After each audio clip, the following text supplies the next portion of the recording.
Hello friends, कैसे हैं आप लोग। आज हम लोग इस बात पर डिस्कशन करेंगे कि मैटरनिटी के संदर्भ में जो सी सेक्ट होता है उसकी आवश्यकता कहां तक है। क्या यह आवश्यक है या फिर इसे आवश्यक बना दिया जाता है, क्योंकि आप देखिए कि वर्तमान समय में अधिकांश केसेस में सी सेक्ट यानी जो सिजेरियन होता है, ऑपरेशन के द्वारा बच्चे की जो जन्म होती है, यह दर काफी ज्यादा बढ़ गया है। सोचिए जरा कि आपने कभी पशु पक्षी अन्य जीव जंतु के संदर्भ में बातें सुना है या पॉपुलर है कि वहां पर सी सेक्ट होता है, ऑपरेशन के माध्यम से बच्चे निकाले जाते हैं। नहीं, प्रकृति ने फुल प्रूफ बनाया है। पूरी की पूरी डिलीवरी सिस्टम को एक छोटा सा शुक्र कीट, शुक्र अणु, अंडाशय को, अंडा को, एग को, उसको फर्टिलेट करता है, उसको निषेचित करता है और 9 महीने के बाद अलग अलग प्राणियों में अलग अलग यह समय है, वह एक उसके जैसा ही एक संपूर्ण जीवित प्राणी के रूप में बाहर आता है।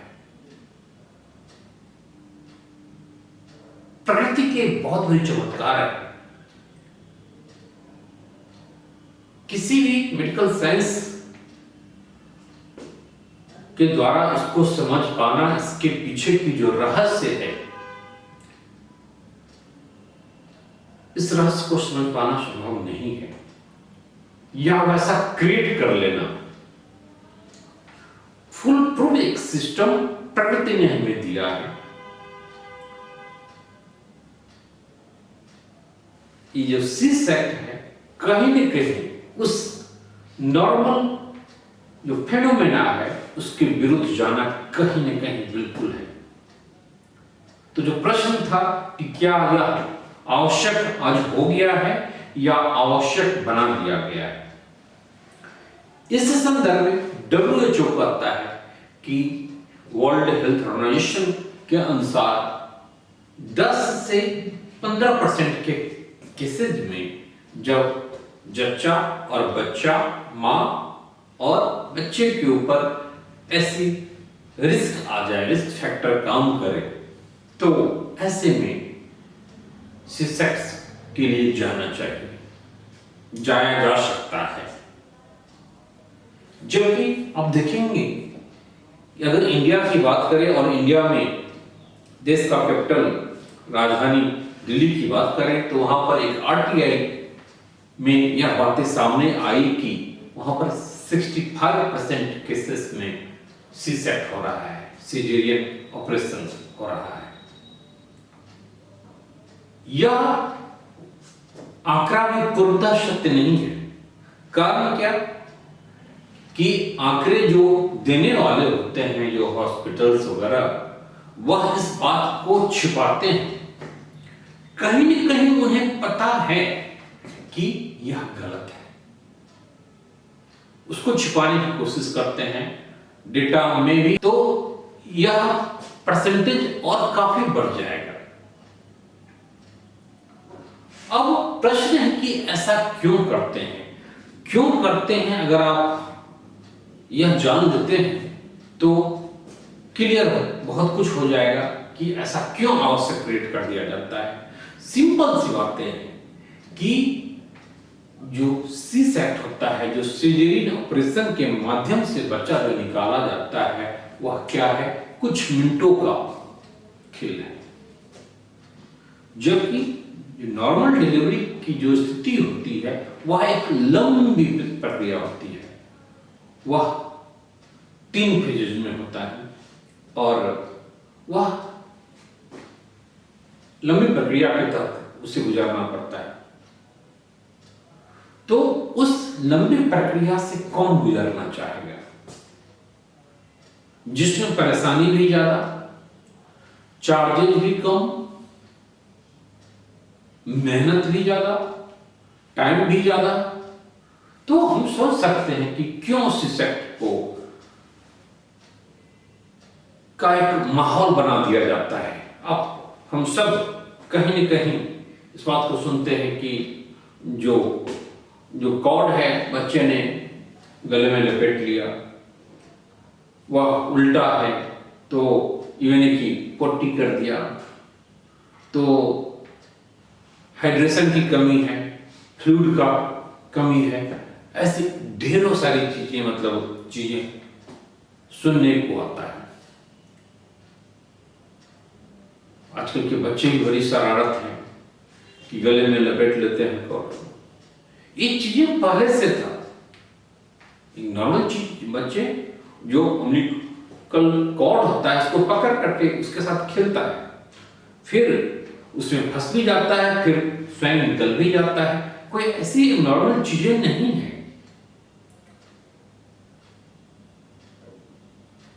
उल्टा होना, सीधा होना, ये सब प्रक्रिया चलती रहती है। लेकिन इसको कहीं न कहीं हाइपोक्रिट कर दिया जाता है, कहीं न कहीं बाध्य कर दिया जाता है, ऐसा प्रतीत होता है।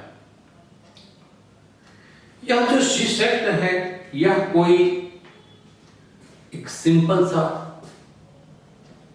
कट या चीरा मात्र नहीं है। यह एक कॉम्प्लिकेटेड ऑपरेशन है जिसमें स्किन के ऊपर चीरा लगता है, फिर उसके नीचे फैट की एक लेयर होता है, उसको काटा जाता है, फिर उसके नीचे मसल्स होते हैं, उसको काटा जाता है, फिर उसके नीचे जो ओवरीज है वहां तक पहुंचा जाता है, फिर उसके नीचे जो एम्ब्रियोल एक जो फ्लूइड होता है, जिस फ्लूइड में बच्चे होते हैं वहां तक उसको पहुंचना होता है। तो कई लेयर में चीजें होती है। तो जो कट लगाया जाता है, ऊपर की का जो घाव है वह तो भर जाता है, लेकिन सभी लेयर को भरने में काफी लंबा टाइम लगता है। उसके बहुत सारे साइड इफेक्ट्स मां के ऊपर, जच्चा बच्चा दोनों के ऊपर होता है, जो काफी एंटीबायोटिक, हाई पावर एंटीबायोटिक का यूज करना होता है। और बच्चे की डिपेंडेंसी मां पर होती है। मां वह इस एंटीबायोटिक को खाती है, असर बच्चे के ऊपर भी पड़ना है। संभव है कि उससे उसकी न्यूरोलॉजिकल चीजें भी इफेक्ट हो। बहुत सारी चीजें अभी R&D नहीं हुआ है, खासकर इंडिया जैसे कंट्री में तो बिल्कुल ही नहीं। दूसरी इंपॉर्टेंट बातें हैं, आप सोचिए अगर प्रकृति का अगर हम देखें तो तितली होता है, कोई भी चिड़िया अंडा देती है और उस अंडे को अगर आप फोड़ दे, तितली बटरफ्लाई है, उसके कोकून को जो उसके जो अलग अलग प्रोसेस होते हैं अंडे को, उसको अगर आप फोड़ देते हैं और उसको निकालने का कोशिश करते हैं या फिर उसको हेल्प करते हैं तो वह नॉर्मल डिलीवरी से बहुत सारी ऐसी चीजें क्रिएट होता है बॉडी में जिससे बच्चा महरूम रह जाता है। मेहनत है, स्ट्रगल है, लेकिन बहुत सारे हार्मोनल इफेक्ट उसमें होता है। इवन कि नॉर्मल प्रोसेस से जब बच्चा गुजरता है तो बहुत सारे ऐसे जो अच्छे गुण वाले बैक्टीरिया है जो शरीर के लिए फायदेमंद है, उसके इंटेस्टाइन के लिए, उन चीजों से वह महरूम रह जाता है। नॉर्मल डिलीवरी में शरीर जो हमारा न्यूरॉन है वह कहीं न कहीं इस बात को संप्रेषित करता है कि आप तैयार हो जाइए, ऊर्जा का भंडार को आप खोल दीजिए। फेफड़ा है, फेफड़ा वह क्या है, वह तैयार हो जाए, उसमें जो भी फ्लूइड है वह बाहर आ जाए।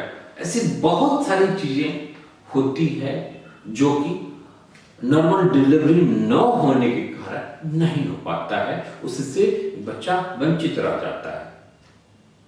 जो कि जन्म के समय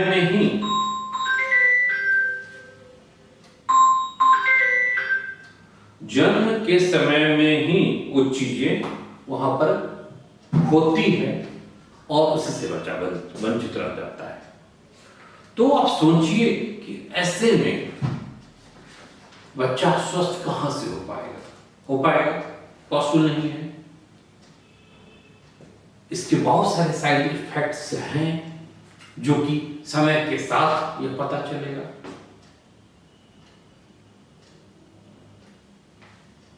ब्रिटेन के रिसर्च के अनुसार 600 बच्चों पर जब रिसर्च किया गया तो यह पाया गया कि जो बच्चे सिजेरियन के माध्यम से बाहर आया है उसकी इंटेस्टाइनल प्रॉब्लम जो है वह ज्यादा है। उसकी आंतों में जो एक पॉजिटिव जो बैक्टीरिया होनी चाहिए थी वो डेवलप नहीं कर पाया। यानी कुल मिलाकर के बच्चे की सही गलत फिट स्वस्थ रहना एक बहुत हद तक इस पर भी डिपेंड करता है। जैसे बच्चे का मोटा होना, ओबेसिटी की प्रॉब्लम कही जाती है, यह सिजेरियन के केसेस में आता है। माँ के लिए तो वह हार्मफुल होता ही है क्योंकि ऑपरेशन है, उसका साइड इफेक्ट वहाँ पर स्किन आपका कमजोर हो जाता है, टाइम टू टाइम उसमें पेन आने जैसी चीजें हैं, वो सारी चीजों को कहीं न कहीं झेलना होता है। बच्चों में आजकल आप देखें कि टॉलरेंस पावर की कमी हो गई है। बहुत सारी ऐसी चीजें हैं जो कि अभी गर्त में है, यह पता लगाना नहीं लग पाया है कि इसके क्या क्या साइड इफेक्ट्स हैं। जो इस 20 साल 25 साल में जो फिनोमेना डेवलप हुआ है, इसके साइड इफेक्ट्स को भी जानना जरूरी है। लेकिन ऐसा इस पर पर्याप्त रूप से इंडिया जैसे कंट्री में तो रिसर्च नहीं हो रहा है। विदेशों में जो नॉर्मल डिलीवरी की जो केसेस है वह कंपैरेटिवली अच्छा है। बहुत सारे ऐसे कंट्री हैं, हांगकांग, हॉलैंड जैसे या अमेरिका, ब्रिटेन वगैरह, वहां पर एक अच्छी मतलब हो, क्योंकि वहां पर इसके साइड इफेक्ट्स को लोगों ने समझा है। अब इन चीजों से बचने का, अवॉइड करने की कोशिश करते हैं, जबकि अपने यहाँ ये चीजें नहीं है। कहीं न कहीं बाध्य कर दिया जाता है, आवश्यकता क्रिएट कर दी जाती है। तो इस संदर्भ में अवेयरनेस जरूरी है और ऑर्गेनिक मैटरनिटी का कॉन्सेप्ट इसी संदर्भ में है कि आप शुरू से ही ऑर्गेनिक फूड्स वगैरह आप सेवन करें, एक ऐसे इकोसिस्टम में, एक ऐसे एनवायरनमेंट में रहें जहां पर नॉर्मल डिलीवरी की मैक्सिमम पॉसिबिलिटी 85% 90% केसेस में नॉर्मल डिलीवरी की पॉसिबिलिटी हो सकती है। मेडिकल साइंस हमारा काफी डेवलप हुआ है, इसीलिए जो रिस्क फैक्टर है, जो मातृत्व मृत्यु दर की जो समस्याएं पहले थी और वह अब नहीं रह गई है, नहीं होनी चाहिए, उसका डर दिखा करके कहीं न कहीं लोगों को, तो इस संदर्भ में अवेयरनेस ही एक सबसे बड़ी आपकी हथियार हो सकती है। एक आम माँ बाप, एक आम नागरिक इस संदर्भ में कॉन्शियस रहे, अलर्ट रहे, आपके भविष्य के साथ, बच्चों के भविष्य के साथ कहीं भी खेल न हो, इसकी हमें कोशिश करनी होगी और यह अवेयरनेस से ही आएगी। इस पर हम एक दूसरे वीडियो के साथ हम फिर मिलेंगे इसी सी सेक्ट के बारे में डिटेल। तब तक के लिए ऑल द बेस्ट। आपको ये वीडियो अच्छा लगे आप जरूर सब्सक्राइब करेंगे, शेयर करेंगे, लाइक करेंगे, अपनी कमेंट्स को आप रखेंगे। All the best, take care.